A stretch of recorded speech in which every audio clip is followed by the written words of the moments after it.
नमस्कार दोस्तों, ये मारुति सुजुकी 1 लाख किलोमीटर हो चुकी थी। तो इसका टाइमिंग चेन रिप्लेस कर रहे हैं हम। ये पैड वगैरह पूरा मेरे मुँह की तरफ ले। ये 1 लाख किलोमीटर हो चुकी है। तो 1 लाख किलोमीटर की सर्विस में इसका हम टाइमिंग चेन, ये दोनों पैड चेंज करने वाले हैं।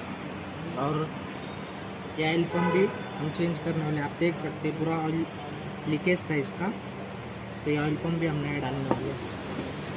तो इधर हमने ऑयल पंप भी नया मंगवा लिया। MGP का ऑयल पंप है।